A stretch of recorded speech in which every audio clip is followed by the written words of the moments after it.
বাড়িতে হঠাৎ যদি রাত্রিবেলা মেহমান আসে তখন আসলে ইমিডিয়েটলি বাজার করা সম্ভব হয় না, তাই তো ফ্রিজে যা ছিল তা দিয়ে চালিয়ে নেওয়ার চেষ্টা করলাম। ফ্রিজে গরুর মাংস রাখা ছিল, আমার আম্মু সেটি ভিজিয়ে ধুয়ে পরিষ্কার করে নিয়েছিল। আর আমি বললাম রান্নাটা করার জন্য আমিও হেল্প করি। আজকে আমরা গরুর মাংসটা হাতে মাখিয়ে রান্না করব, সেজন্য আমি আগে থেকে রেডি করে রাখা পেঁয়াজ বাটা, আদা রসুন আর সাথে দারচিনি, তেজপাতা আর কিছুটা এলাচ সহ দিয়ে নিলাম। এরপরে আমি পরিমাণ মতো হলুদ আর মরিচের গুঁড়া, এরপরে মশলার গুঁড়িও দিয়ে নিলাম আর সাথে কিন্তু স্বাদ মতো লবণ দিয়ে নিলাম। আর মাশাল্লাহ আমি আসলে যতটুকু পরিমাণ আগেই দিয়ে দিই এটা কিন্তু পারফেক্টভাবে মাংসের মধ্যে মিক্স হয়ে যায়, পরে এক্সট্রা করে কোনো হলুদ মরিচ ইউজ করতে হয় না। এরপরে আমরা পরিমাণ মতো তেল দিয়ে মাংসটাকে ভালোভাবে মাখিয়ে নিব, কারণ মাংসটা যত ভালোভাবে মাখিয়ে ম্যারিনেট করা হবে এটার স্বাদ কিন্তু তত বেশি মজাদার হবে।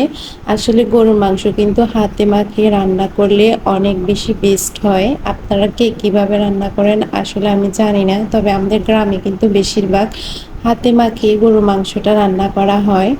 গরুর মাংস এইভাবে খেতে অনেক বেশি ভালো লাগে। ফাইনালি কিন্তু আমার গরুর মাংসটা ম্যারিনেট করা হয়ে গিয়েছে। এরপরে আমার আম্মু মাংসটা কষানোর জন্য কিছুটা পানি দিয়ে নিল।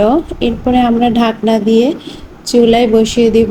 আর আমরা কিন্তু রাত্রের বেলায় বাহিরে মাটির চুলায় রান্নাটা করে নিচ্ছিলাম, আমি আর আমার আম্মু মিলে।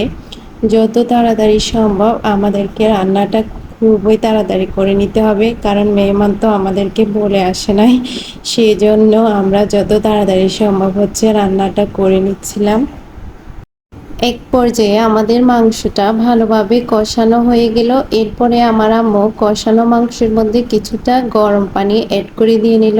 এরপরে আগে থেকে কেটে রাখা কিছু আলু অ্যাড করে দিল, কারণ গরুর মাংস দিয়ে আলু কিন্তু অনেক মজা হয়, আমার কাছে ভীষণ ভালো লাগে।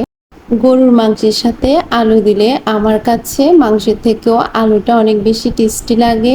এক পর্যায়ে আমি আলুটা সিদ্ধ হয়েছে কিনা চামচ দিয়ে একটু ভালোভাবে চেক করে নিচ্ছিলাম। আমাদের কিন্তু রান্নাটা প্রায় মোটামুটি হয়ে এসেছে। এটাই আমাদের মাংসের লুকিং ছিল, দেখতে যেমন অনেক বেশি আমি লাগতেছিল, খেতেও কিন্তু ভীষণ মজাদার ছিল।